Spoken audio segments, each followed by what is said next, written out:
Hello, everyone. Thank you for joining us for this important and timely discussion on the future of Pakistan. My name is Nick Harris, and I'm the Deputy Director of the Human Security Unit here at the New Lines Institute for Strategy and Policy.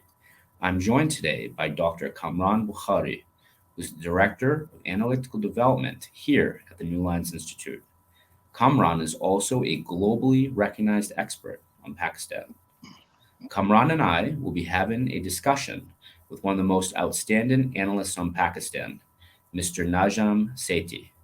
With Sethi Sahab, we will be reflecting on the recent series of events in Pakistan that led to the removal of Imran Khan from the premiership. We will also be analyzing the current state of Pakistan and where Khan's successor, Shahbaz Sharif, can realistically take the country. We will also forecast some potential future scenarios for Pakistan's state resilience and fragility. Without further ado, I would like to introduce you to Sethi Sahab.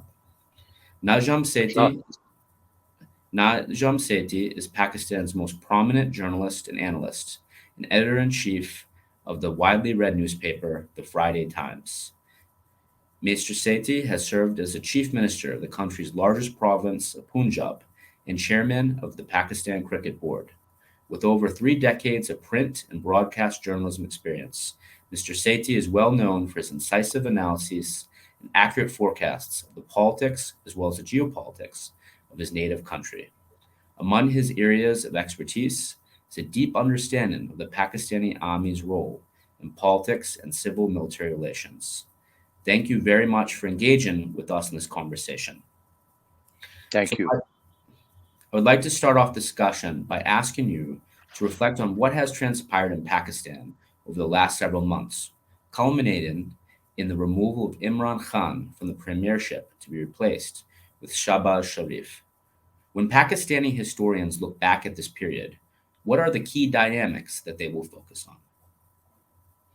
Thank you, Nick. I'll try to be brief so we can cover more ground. Um, the Pakistani military has always been interventionist from day one. Sometimes it's more, sometimes it's less, sometimes it's direct, sometimes it's indirect. It has a key role to play in Pakistan's politics and economy. And that has continued unsullied, in a sense, for many, many years. Um, the situation in recent times was that um, it was determined that they needed a new face. They'd had tensions with previous governments, led by two dynasties, the Sharifs and the Bhuttos. And they were looking for a third face. Um, and they realized that there was a new middle class in the offing, a lot of it in their own rank and file. And there was a lot of disillusionment with dynastic politics. And they could see that things were getting rough. So they decided they wanted a hero. They found one in Imran Khan. They cultivated him, they developed him, and then they launched him in 2011 12. Uh, Khan had been in politics since 1993 94, but had not got anywhere. In the meanwhile, um, there had been bouts of martial law and military rule, and then the two dynasties coming and going.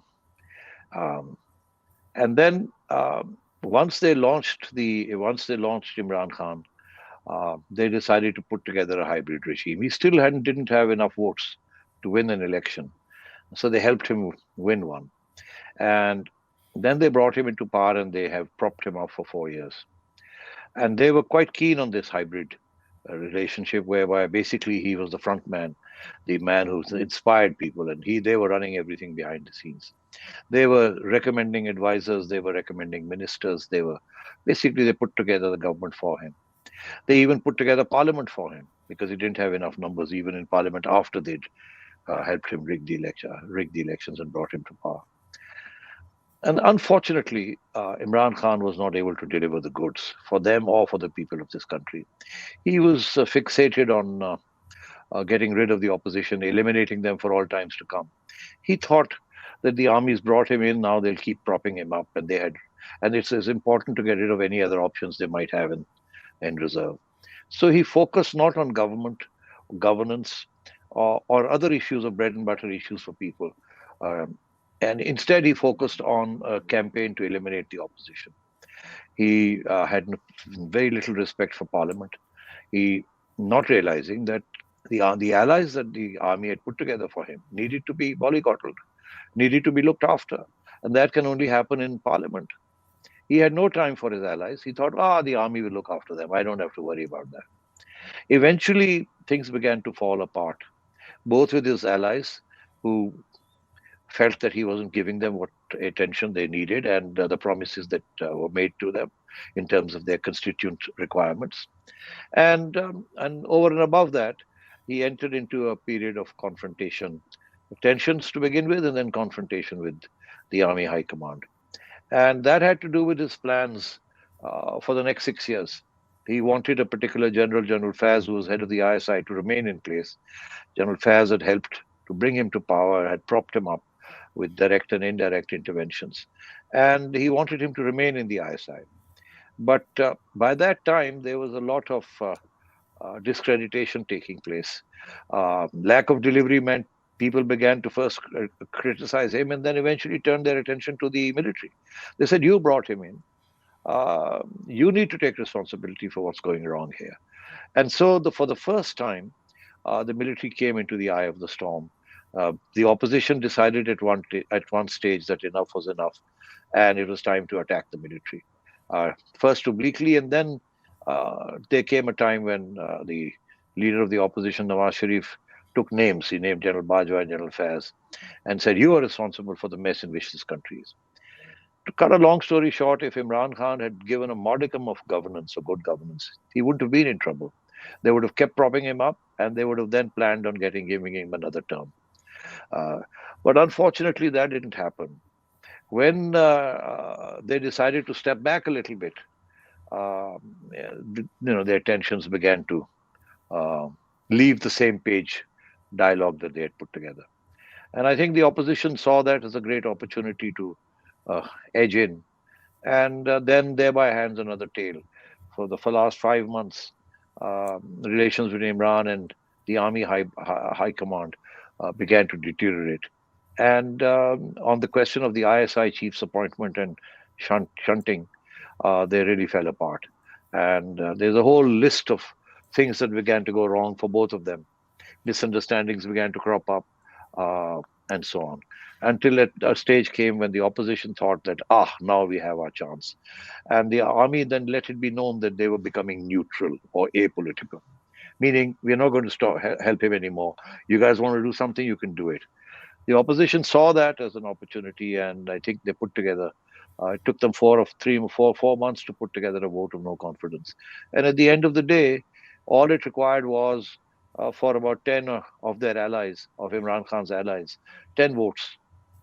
Basically, uh, the Karachi MQM, which has been a very prominent feature of Karachi, they parted ways, and then a couple of small allies from Balochistan um, uh, and that was it. And Imran lost his majority, and then he fought tooth and nail by unconstitutional means to hang on to power. And the army didn't bail him out, and that's where we are today. And we have a situation where he's out, they're in, the opposition is in. Their majority is very thin, maybe 3 or 4 votes, so they're hanging by a thread as well.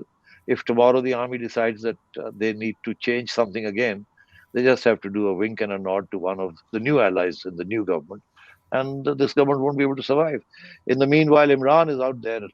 He's got this conspiracy theory narrative which appeals to a lot of middle class urban Pakistanis about how America played a role in regime change, and their social media presence is so strong that they've been able to galvanize these forces.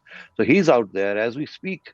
He is about to address a huge rally in Lahore, and he's thundering. He wants a quick election.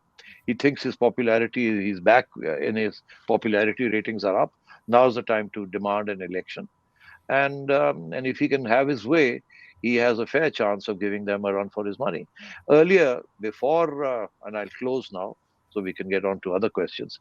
3 months ago, if you'd had an election, the opposition's parties were going to sweep the election. Today, it's going to be If you have an election today, Imran will have a good showing, especially in certain urban areas and among certain classes.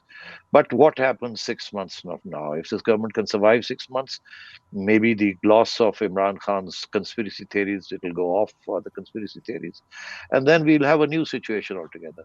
But currently, the army is under enormous pressure from his own rank and file and from the urban middle classes to have a quick election and give Imran another fighting chance at power. Thank you very much. Well, thank you, Najam. That was a very detailed introduction for our listeners and viewers. Moving on, I'd like to ask you a question. This is like the fifth time that the military has intervened, four times directly with martial law, but trying to put together some form of dispensation that will work for them. This time around, they came up with this thing that you have explained in detail, the hybrid regime. It seems to me that this experiment has contaminated the body politic of the military, of the army, with lots of people at all levels of ranks in the army are have a soft corner for Imran Khan, while the top brass or what you've been calling the core group is basically far more realpolitik, that this person has tanked the economy and we just cannot allow this to continue, and therefore they withdrew their support. Can you explain to us what's really happening within the military as an institution in terms of this tug of war between pro Imran Khan voices and anti Imran Khan voices, or neutral as they're saying, or apolitical? Yeah, you see, the whole ethos and training of the military has been that these politicians and these dynasties are landed, feudal or semi-feudal, and corrupt, and they haven't delivered. And the new recruitment patterns in the military now come from the urban areas and from the urban lower and middle classes. This is a new pattern of recruitment that has taken place. I mean, in the old days, the landed aristocracies and the business elites are also represented in the military. That's no longer the case. So this is a very post-Ziaul Haq, Islamized military, and coming from urban middle classes. And the whole training ethos has been anti-corruption and anti-dynasty politics.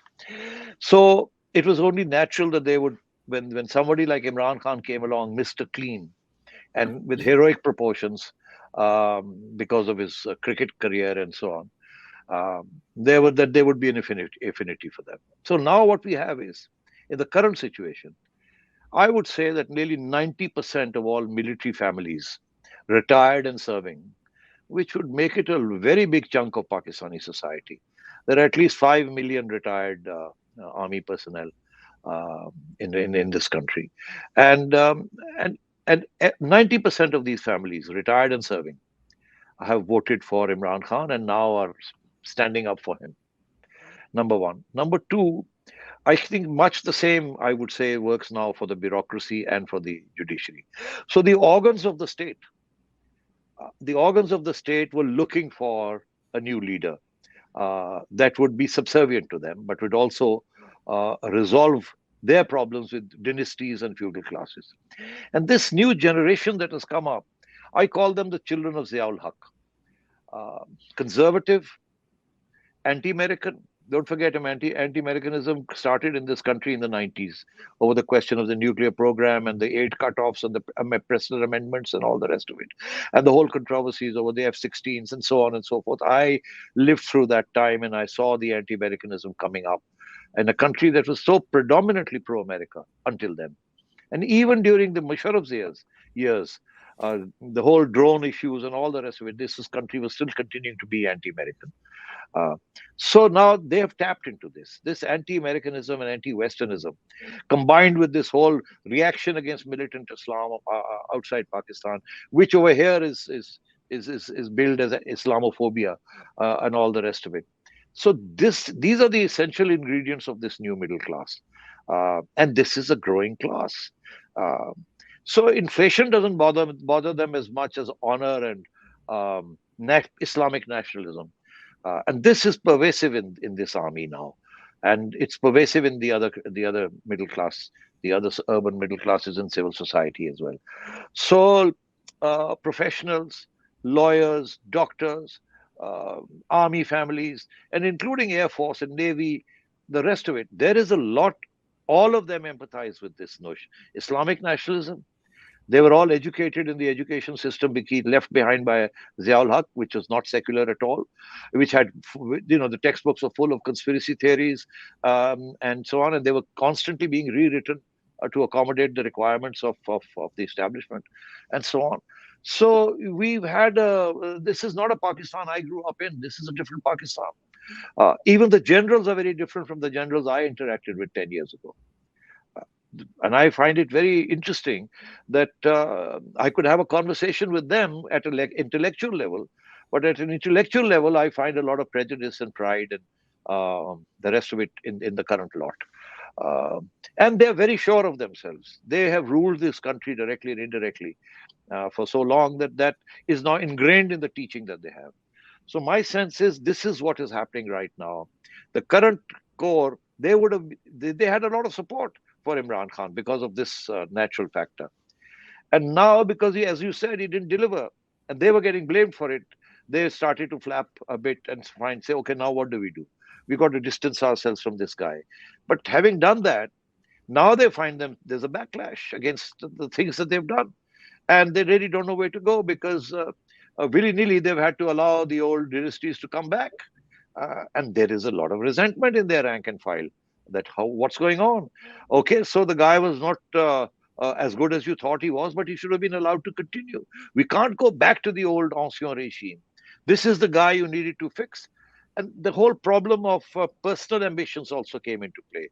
Extensions for army chiefs, promotions, and so on and so forth, which got mixed up with the desire for an institutional change. And so, therefore, the target became one or two generals, both within the armed forces and outside.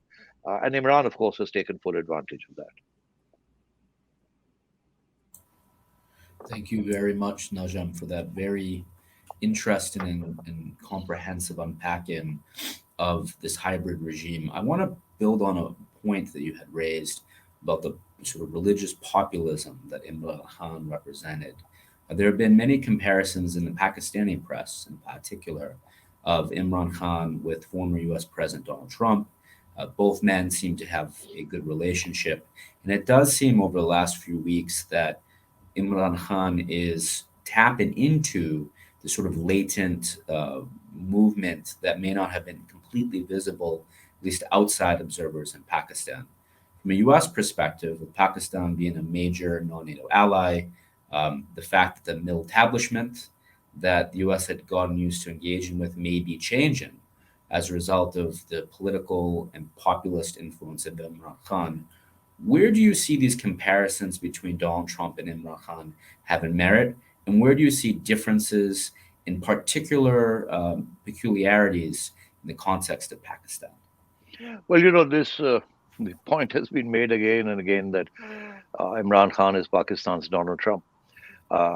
I mean, the sort of support base that Donald Trump has and how it's different from the traditional Republican base that other presidents and candidates have enjoyed in the past, and the sort of things he got up to and the maverick nature of his policies. In fact, at one stage, even running counter to the American establishment's ambitions and so on and so forth, overseas and elsewhere. You have the same situation over here in many ways. Imran Khan trying to build on his Islamic credentials and trying to set up an alternative base for himself, Malaysia, Turkey, and Pakistan, and in a sense trying to tell the Saudis that you've been too close to the West, you're too much of you're lackeys of the West in ways that you shouldn't be. The Mahathir and the Erdogan and Imran, that sort of axis, which of course alienated him from his OIC allies led by Saudi Arabia, but it didn't matter to him. It was very popular at home. And of course, I think the army high brass got a little nervous because they said, hey, we're taking aid from Western institutions. We are trading with them. We are linked to them. And this guy is oblivious of all that. And he's alienating all our traditional allies and business partners and military suppliers. And this is not on. They got very nervous. They tried to tell him to take it easy. You have these views, but keep them under the belt. No need to go around, saying these things. Which is why, at one stage, General Bajwa, the army chief, actually went on in public and said that we need to move into geoeconomics rather than geostrategy. We need to normalize relations with India. We need to improve relations with the United States. And there was Imran Khan blasting away India and saying, nothing doing, we're not going to do this, we're not going to do this, we're not going to do this. And, tilting at imaginary enemies like Don Quixote. No, we will never give the Americans bases, even though it wasn't clear what sort of bases or what sort of facilities they were looking for. And nothing had been settled. And he was already turning around and making an issue of it and so on. And so, therefore, I think he was going against the interests of the establishment, especially regarding strategic and foreign policy. I mean, his statement that, Afghanistan is freed from slavery. I mean, so here was the Pakistanis trying desperately to tell the Americans, we are not responsible for your failure in Afghanistan, despite all the allegations. And here there was the Prime Minister saying that, America had enslaved Afghanistan and so on. So you saw that those sort of tensions came into play. And I think it's going to be very difficult. People in India ask me constantly now these days, do you think this new regime will be able to make any offerings? Can there be any normalization with India? And I said, no. Imran is sitting out there. He's basically saying anyone who's friendly with America and anyone who's friendly with India is an enemy of Pakistan, is a traitor. So there is this narrative outside on the street, which is going to make it very difficult for Pakistan to normalize relations with either America or with India or in the region, in fact. And so I think we are in for a rough ride. Imran, in or out of power, is in a sense establishing a narrative which is going to be very difficult to shake off. Thank you, Najam. And it's very interesting, this sort of journey of discovery or evolution in Imran Khan. I remember Imran Khan coming to Washington, D.C. in 2008 and spending a significant amount of time trying to engage with civil society, university students, government, etc. And a very different version of Imran Khan back then than what we see now. It's very interesting to observe over time his evolution as he's entered politics in full speed. Yeah, you're right. But, my sense is he's a classic opportunist. The amount of U-turns he takes, I don't think he believes in anything except himself and his right to rule. I mean, he's quite capable of saying one thing today and doing exactly the opposite tomorrow, and not thinking that he's done something wrong. He is completely tuned into this whole notion of propaganda and being Mr. Teflon and nothing will stick to him. You can show 100 video clips where he said one thing and done the other thing, and it doesn't make any difference to his supporters. They're just oblivious to it. They're not ready to hold it against him because, first, they're sick and tired of the dynasties. I think you see the same problem in India. This dynasty problem creates this. And number one. And number two, the tag of corruption on the dynasties is a very deep one. This is not something new Imran has picked up. It's been there, and the army has been part of those who promoted this image. Every time they would kick out a government, they would accuse it of corruption, a civilian government. So obviously, generations and textbooks have grown up teaching this very thing, that these politicians are corrupt. Imran is not a politician, you see. Imran is a leader. He's a hero. He is not a politician. Everybody around him can be corrupt, but he is not corrupt, even though the evidence suggests to the contrary. But they are not ready to believe it. And then, of course, this whole notion of the social media. This has transformed Pakistan like it is transforming many other countries. Disinformation, fake information is now the norm. It isn't the exception. And the way the Imran's party has mobilized social media to reach out to people and to disinform them or to misinform them, and how the more educated you are, the more likely you're going to have access to the internet and conspiracy theories and all the rest of it. And so the more likely is that you will buy what Imran Khan is selling you. So that is where we are today. I mean, yesterday or day before, he had a Twitter space. There were 150 people, 150,000 people on his Twitter space. So I think I have not seen anything like this. And they hang on to his every word. It doesn't matter. He repeats himself. He says the same things. Those have been disproven time and again by facts, but makes no difference. So we have a very real situation in which a large section of the population is absolutely blind to his faults, and is determined to bring him back to power. And as I said, the dangerous problem over here is that retired and serving military and officers and their families, especially the young ones, are very pro Imran and are not prepared to hear anything. And last point, as we all know, I mean, 50% of the population of Pakistan is under the age of 30, and a very significant portion of that is between the age of 18 and 30. And so you can imagine, I mean, I would have thought that 90% of urban youngsters are all pro Imran or want to vote for him and want to support him and are not prepared to look at his rallies. 90% are young people. And so there you are. The demographics is helping him. The education system has helped him, and of course his own propaganda, or the organization of propaganda, has been tremendous, unparalleled. This is an important point, Najam. And before I turn to Kamran, I'll just say that in recent discussions with some U.S. government analysts, the focus on Pakistan and the Indian subcontinent, there's a sort of quip that he is in some ways the prophet Imran, and that he approaches his politics and his sociopolitics in that manner. And where you have an administration here in Washington that's very much focused on this idea of a global struggle of Democrats versus autocrats, and Pakistan being one of the largest democracies in the world, as rough and tumble as it can be. This is a very challenging time for the United States as it tries to approach Pakistan and to approach these very large and important democracies in the Indian subcontinent, Pakistan and India, and their interactions with each other, and this growing religious authoritarianism that has entered into the sociopolitics of both countries and seems to be going full speed ahead. Kamran?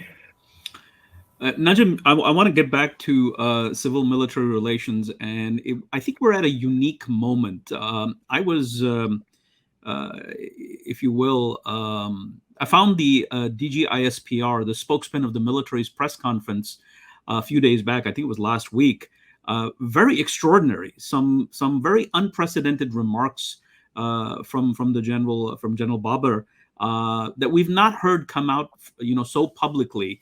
But where do you see civil-military relations going? Because right now it seems that the military has a huge problem.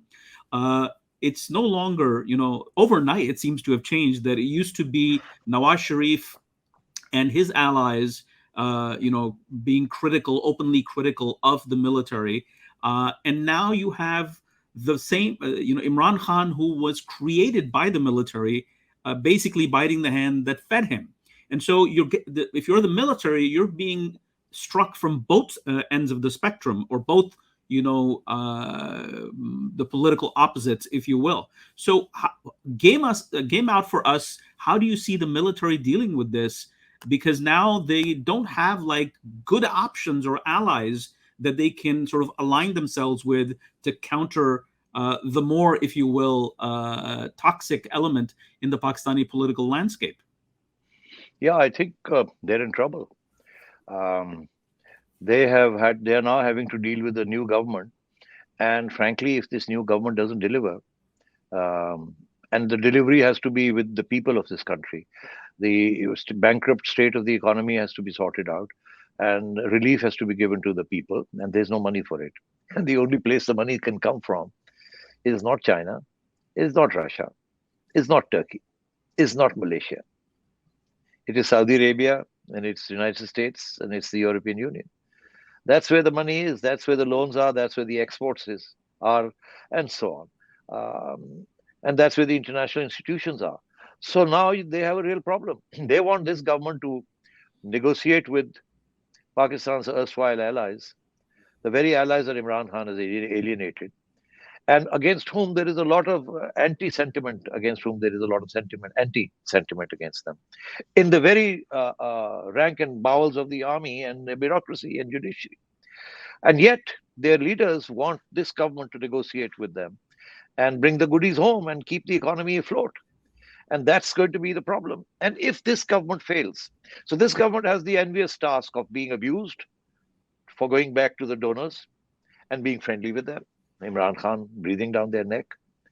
And then the army that says, deliver, give something, make sure we get our defense budget, make sure you pay your loans and we don't default, and make sure that you're not overthrown by a long march from Imran Khan. We won't be able to help you if the guy decides to bring 100,000 people to Islamabad and besiege it.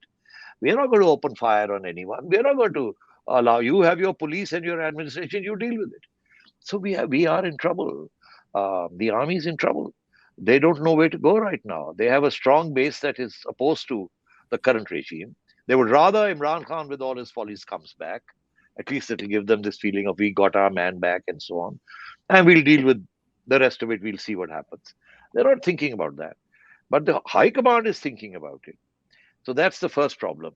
And the second is that if this government falters, there's every likelihood that they will then, the opposition outside, Imran Khan, will demand a fresh election. And so you may see a situation where the generals will go and talk to the new government and say, you can't get your act together. The guy's breathing down our neck. Let's go for a fresh election. Let's get him off our back. You think you're strong? Okay, let's have a fresh election. Or if the government in power says, no, we are not ready for a fresh election. Right now, we are unpopular because of the sort of things you got us doing. And no, we don't want an election. And if they think, no, we have to get Imran off our back because he's creating problems for us within our own ranks, then what? Then they'll just pull the plug. They'll just one phone call to a couple of allies here and there, and the government falls. And Imran has already submitted his resignations to Parliament. And if the government falls, then what happens? As we stand, government is very difficult. And this government can't pass a single law in less than 30 days. And that's because every law has to go to the presidency, and the presidency is occupied by an Imran loyalist who says, I'm not going to pass any laws. They want this government to fall. They want a fresh election. And in this fresh election, it's anybody's guess right now. Imran thinks he's quite popular right now. My own sense is, even if there were to be an election today, he wouldn't win. Now, we can go into that. That's my assessment. I think Nawaz Sharif is still very popular in Punjab. Even if you think of urban middle classes voting for Imran Khan, I think there's a bigger chunk of people out there who are still going to vote for Nawaz Sharif. Certainly, the polls, until a month ago, the polls were showing that Nawaz is way up in terms of electoral prospects. And Punjab is half of Pakistan. So, I don't think it's a foregone conclusion that if there were to be an election now, Imran would win. No. But I think the perception is being created. And Imran is successfully creating this perception that if there were to be an election now, which I want, he says, I will win. So they're going to stop me from happening. The opposition is hanging in there, hoping that they can survive this period for 6 months and 9 months. Their big fear is the following. And I think that's where the cookie will come to crumble. In November, the current army chief retires. If Imran is in power in November, Imran will want his own man as army chief. And we all know who that man is. That's where part of the problem arose. And in that case, the opposition that has actually decided to overthrow him right now rather than allow him to complete his term and become even more unpopular, they took this risk because they were afraid what would happen in November. If Imran is sitting there and he chooses his army chief, then the chances are that he will win the next election just as he won the 2018 election, and then he will go on to rule for another 5 years, and he will decimate the opposition during that time. So the opposition was very desperate. So they're going to try and hang in there till at least November, so they can appoint an army chief that is at least will give them a fighting chance in the future, if and when elections are held next year. So there is all this business about who will be the next army chief, who will be the DG ISI. and who will be appointing them, and how will they react to their appointments and their own ambitions and those of the opposition and Imran Khan. So the whole ball game is hinging on who the next army chief will be and who the next ISI chief will be. Thank you very much, Najam. I actually want to build on this point with Shahbaz Sharif.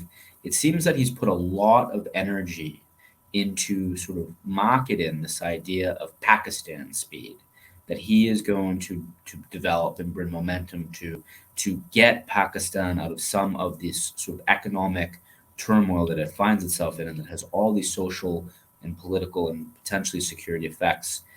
What is a realistic win, so to speak, for the new prime minister of Pakistan?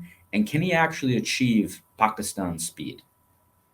Well, I think he has immediate challenges, and then he has medium term challenges. The immediate challenge is to give some relief to the people of this country on inflation. That's one of the things that turned them against Imran Khan. If political polls show that nearly 60% of the people who are anti-Imran think that the reason why they're anti-Imran is because of inflation and the fact that their pockets have shrunk and that they're facing enormous difficulties. 40% of the population is now below the officially declared poverty line.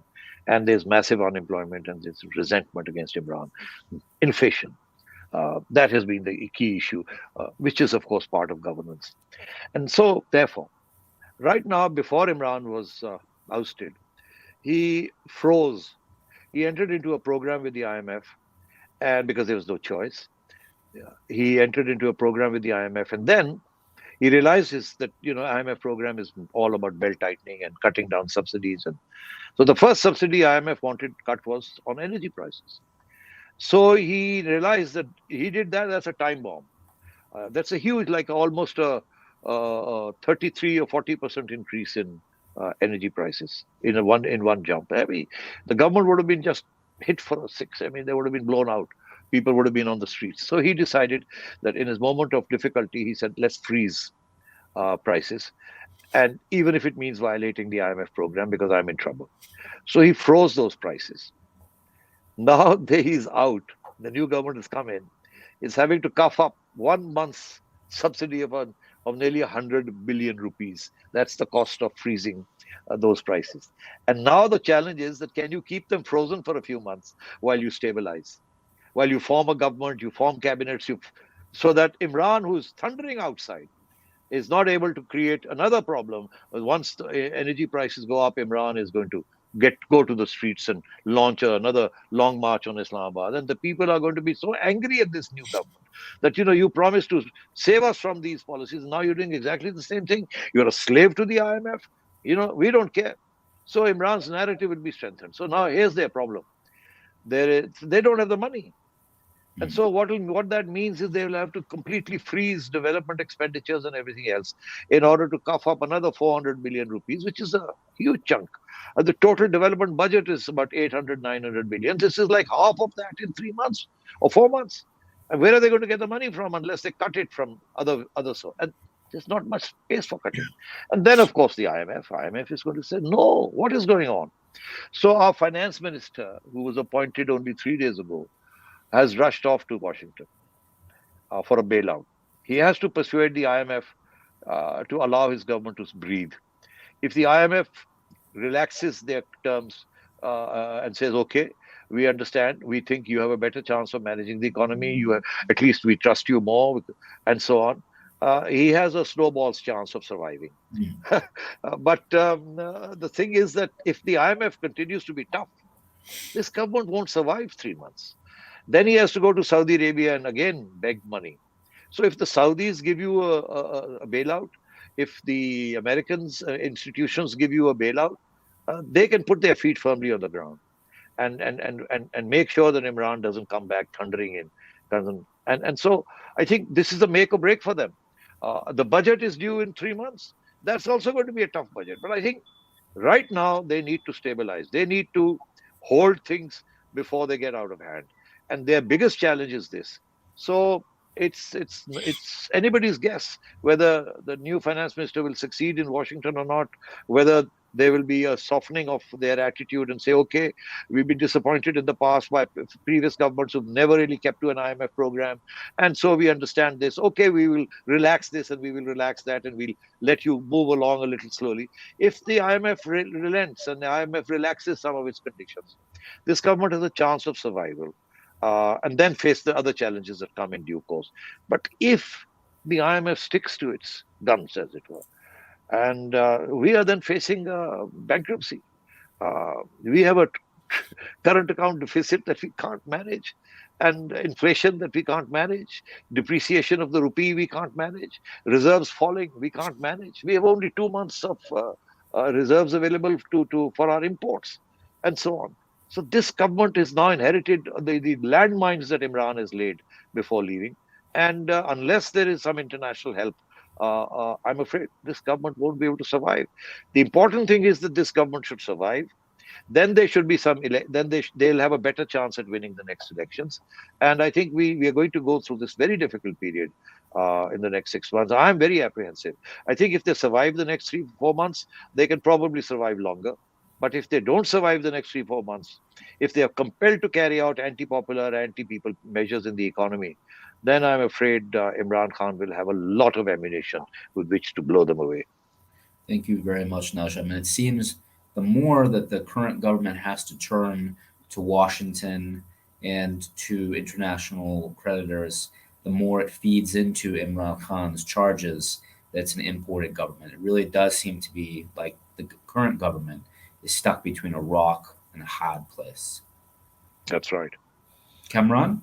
Yeah, Najam, I want to go pick on that point about assistance from the international community. I mean, if you look at the geopolitical landscape, the United States has its hands full with Russia right now, and by all accounts, we're not just looking at how to get to a ceasefire in Ukraine. The United States and its allies are going into a long-term strategy, executing on it to isolate Russia because there's no going back to Putin. At a time like that, U.S. bandwidth is stretched.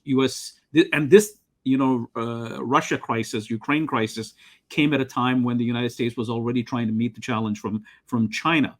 So and we have Imran Khan's incessant charges that the United States ousted him from power. He's saying this day in and day out, and he's not relenting.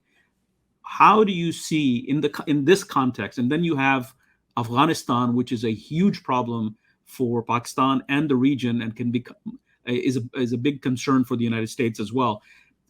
How do you see the United States being able to help Pakistan? Obviously, there's something can be done through the international lending institutions, but to me, it seems like it requires much more.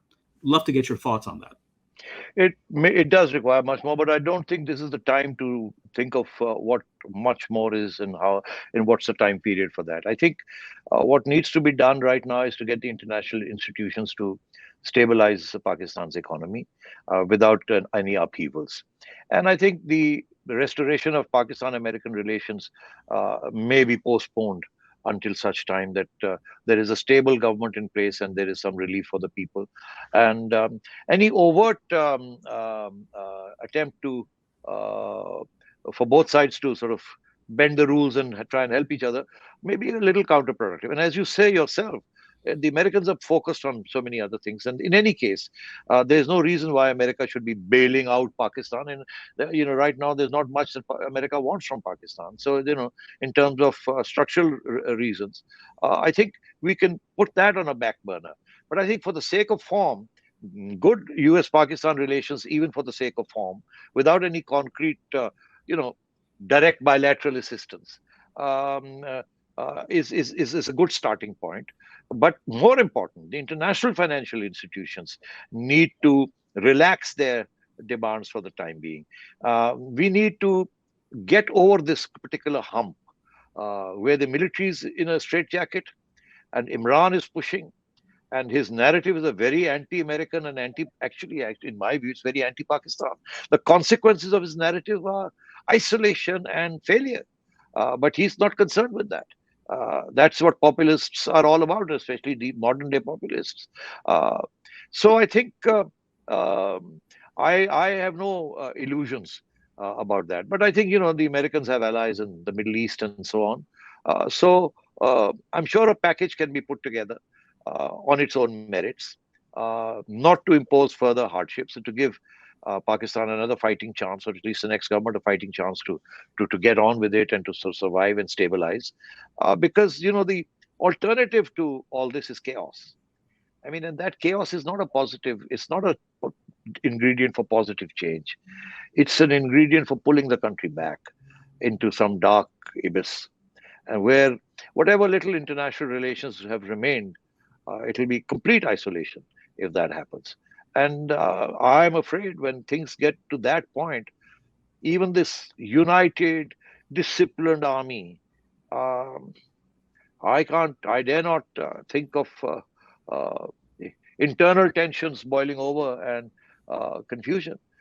So therefore, I think we need this year is very critical. I think this government, with the best of intentions, Shabazz is a good administrator.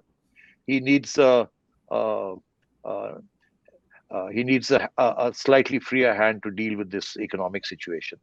The politics of it is not important. His partners will stick with him. The army high command will stick with him, provided he's able to get the economy moving and give something to the poor and to the people, so that people think, okay, we at least now have a semblance of good government. These guys, whatever they may be, but at least they're getting things moving. And I think so that's where we are right now. And but the alternative, frankly, to me, is extremely distressing. Thank you, Najam, and I appreciate you unpacking for us the potential way forward with the current Pakistani government. I'm sorry to do this, but I want to go down this path that you've mentioned and we've sort of hinted at in the potential sort of difficult moments ahead, the dark path. It seems that in some ways, Imran Khan, going back to the analogy that those U.S. government analysts of Pakistan had told me, the Prophet Imran does seem to have this sort of esoteric or almost religious perspective in a very folksy populist way, in a sort of the tradition of the pir, so to speak. And you can see that in the way he seems to have evolved, in his rhetoric, and even in the interactions that he had with Vladimir Putin right after the Russian war in Ukraine began, the sort of sense of a broader esoteric vision for the country that not everyone is sure where it leads. So I wanted to ask you, in your analysis of the man, and in some ways the myth and legend Imran Khan, where is he heading? What is he trying to do with this movement that seems to be gaining speed around him? And in a worst case scenario, what does it look like, and how should the world be prepared for that? Imran wants the Pakistan army to be his army. He wants the generals to be at his beck and call. He is a classic fascist, and the people who support him, frankly, have no idea what fascism is or what authoritarianism is. Many of the same people have supported military governments in the past. Anti, shall we say, democracy in that sense. Some of them pretend to be liberals, and some of them pretend to be very religious, and some of them are conservative. So it cuts across all the classes in that sense. The common theme, anti-Americanism or anti-Westernism, Islamic nationalism, and an aversion to the dynasties and the families that have thrown up. 30 years these dynasties have ruled. And the army and the textbooks and the media have all portrayed them as corrupt. So one comes, the other goes, one comes, the other goes. And when one is eased out, often with military assistance, eased out, the next one comes in and then again is eased out. I mean, we say that no prime minister has completed his term. And invariably, he got into trouble with the military high command, and therefore conditions were created, whether via the judiciary or whether via the other reason, to throw them out.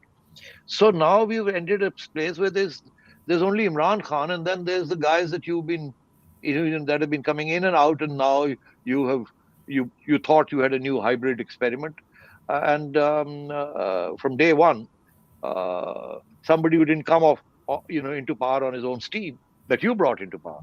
Earlier, the guys who would come into power or into office, as I say, not power but office. Power belongs to the military. Would at least win the right votes. They would come in with their votes, so they always had some sort of a mandate. This time, that wasn't the case. But Imran, of course, thinks that that was his right. And his attitude has always been, you brought me in, you keep me up, and I'm going to not do this and I'm going to do that. And so I think I wouldn't call it, although, by the way, he keeps talking about, the state of Medina in the 8th century, in the 7th century, and so on, and the in notions of equality and religious blah, blah, blah. He talks about all that. That is part of the narrative that he's built up. But I think at the end of the day, uh, he is not seen as a prophet. He's also often referred, illusions have, crept in from time to time. He said things that, oh my God, he's almost saying that he's uh, a chosen one.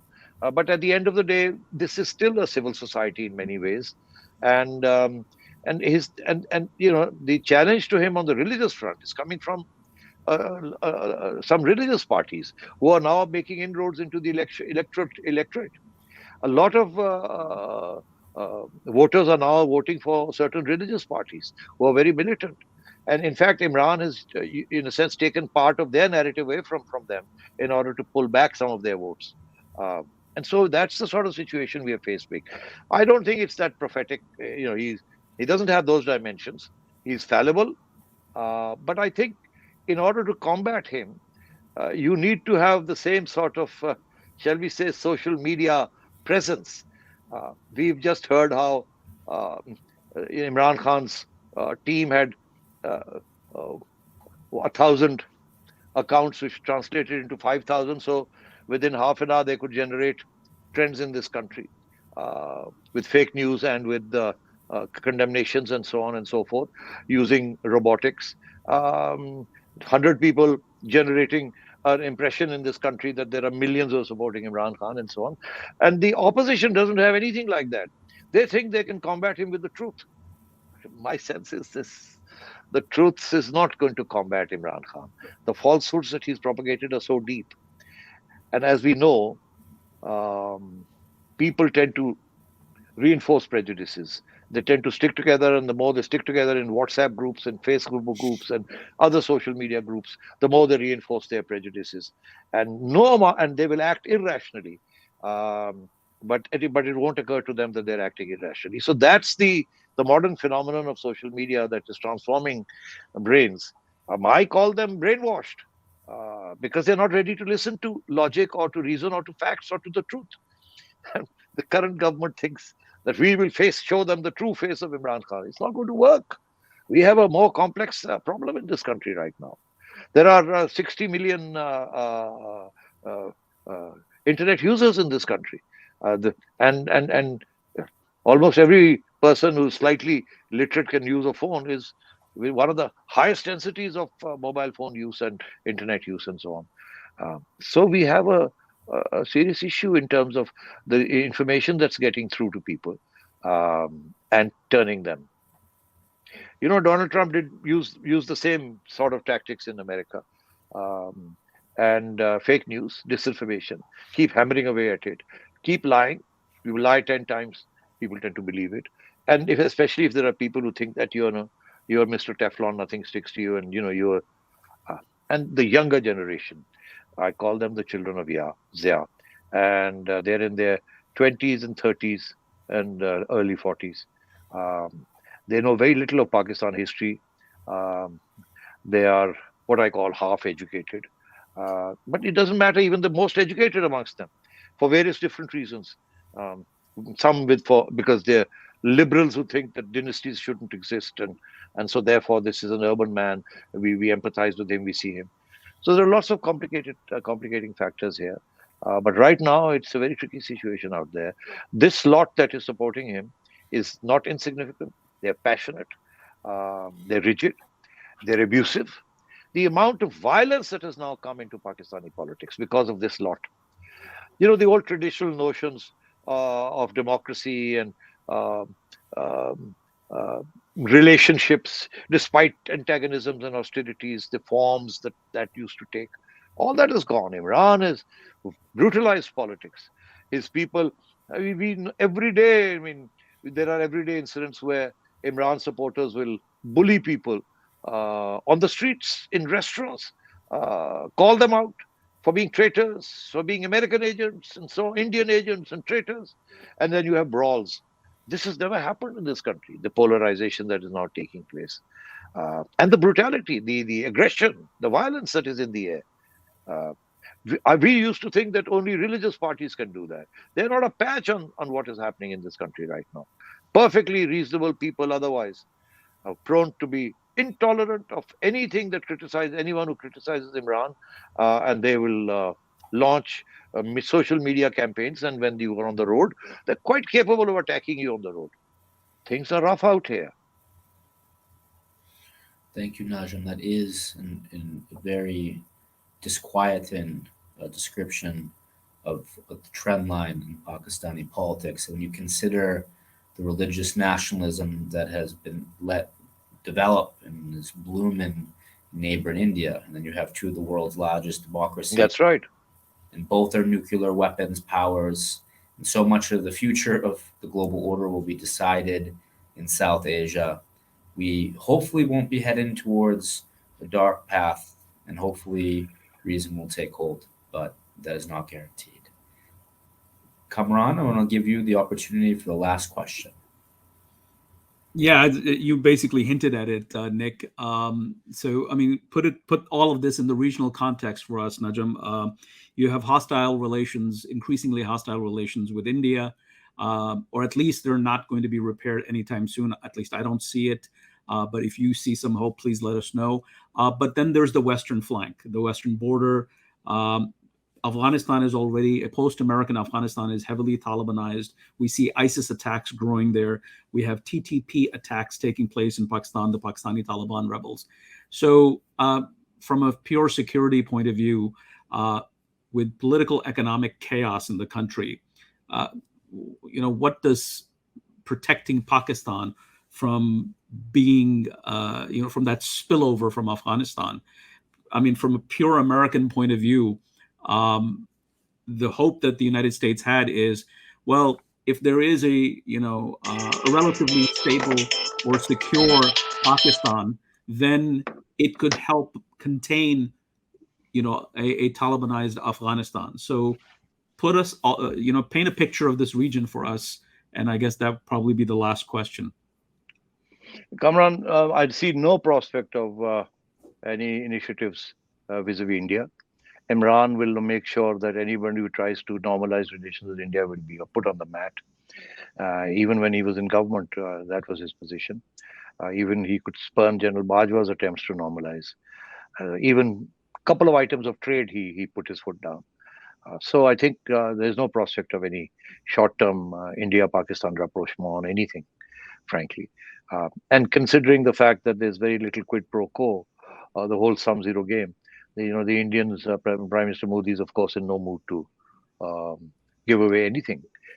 So any conditions that Pakistan attaches to a normalization are not going to be acceptable to them. And they have their own agenda, and they've done reasonably well without having to worry. And they are now sponsoring all sorts of problems for Pakistan. So now that's number one. So I don't think that's happening. I don't see any deterioration in relations. I don't see any new tensions with India. I don't think that's going to happen. I think the ceasefire that the generals negotiated with the other side is going to stick. So I'm not worried about that flank. My worry is on the other flank, the western flank, because as you say, we have issues with Baloch separatists, and we have issues with TTP and IS, and of late now, because these attacks are taking a heavy toll of our border security forces, 4, 5, 3, 4, 5 every day attacks, and leading to martyrs on the Pakistani side, especially the security forces. And now we are being accused of intervention in Afghanistan, physical intervention in Afghanistan, to eliminate pockets of posts that are sponsoring trouble in Pakistan. You're referring to the airstrikes? I'm referring to what we hear are airstrikes that have led to some strain in relations between Afghanistan. We deny it, of course. I have no knowledge that those airstrikes originated from Pakistan, but that's the allegation out there. And relations between Afghanistan and Pakistan are not good right now. And I think I certainly expect that the Taliban will, in the next 3 months or so, will try and avenge some of this. So, which means that the border is going to remain problematic with Afghanistan. And though, the old bonhomie that, we want to get Afghanistan recognition and blah, blah, blah, and give them money and all, I think things are on hold right now. Because the Afghan government has not helped Pakistan put down these terrorists who are creating difficulties for us, there's a frustration at this side that, we're sitting ducks and we're not doing anything. But here's the irony. When the Americans use that argument uh, to intervene to protect their security interests, uh, the argument here was, why are you intervening in another country? When the Indians sent rockets flying over there to try and take out some jihadi camps over here, the argument was they're crossing the border to do things that they shouldn't do. And now the allegation is on us that we are doing things across the border to protect our interests, active interventions that we shouldn't be doing. So there are all these complications coming in. And I suspect that the western border is going to remain hot. I don't think it's going to spill over to such an extent that it creates instability in this country. I think the armed forces are quite capable of defending that border and to keeping it limited. And they're throwing a lot of manpower and money into making sure that that border doesn't become so hot that you can't deal with it. So I think in terms of the security environment, there's not going to be any further deterioration. But I think the important thing is if the economy breaks down, and then you have to deal with all these issues, and on top of that, you have to deal with domestic politics, which may take a violent turn and create chaos, which could lead to another economic crisis because, of course, the stock market, foreign investment, loans, all the rest of it is affected when economic activity goes down. And so, that is my big fear. I'm not worried about the security, the classic physical security dimension right now. But if the economy falters, then, of course, uh, all these dimensions get affected. Thank you. Nick? Thank you, Najam, so much. And wanted to give you the opportunity, if there's anything that we haven't covered in the discussion that you'd like to present to all those that are watching now, for them to take away with them as we enter this, as you put it, very critical stage in Pakistan's history. I think the army chief has got it right. He wants to restore normalcy in Pakistan's international relations with its traditional friends. I think he should be helped in that task. My sense is that the current government is keen to do that. My sense is they're on the right lines. But the man sitting outside is thundering away, and given half a chance, if he comes back to power, we will be in trouble. That's my assessment. Of course, his supporters think quite the contrary, which is fine. But I think he's singularly incapable of delivering anything except isolating us and creating difficulties because of his personality. And so I think this is a moment for the international community to think seriously about whether they're going to leave Pakistan to fend for itself, because fending for itself will eventually mean you'll have to fend for it one way or the other, whether negatively or positively, because of things that you and I both know about. Um, um, you know, and so therefore, I think it's time for wise heads to prevail and for long-term interests to predominate the scene rather than old distrusts and animosities or tensions and so on. Um, General Bajwa's speech reflects serious thinking within the armed forces uh, core group, which is, of course, important because the rest is not so important. They are the ones who have to deliver the pensions and the budgets and the weapons to their rank and file. And if they're unable to do that, there will be resentment. If the perks and privileges are cut down because defense budgets are being cut at this moment, where you have a situation, long term you can negotiate all this, but right now that will fuel those who are against this, the new dispensation that has come into play. And then the people like General Bajwa and everybody else will be swept away. Thank you very much, Najam, for these excellent, timely, and actionable recommendations, and for your brilliant analysis on Pakistan, the neighborhood Pakistan lives in, and the broader geopolitics of the Indian subcontinent. It's been a pleasure having this discussion with you. And to all of those who are watching us, thank you.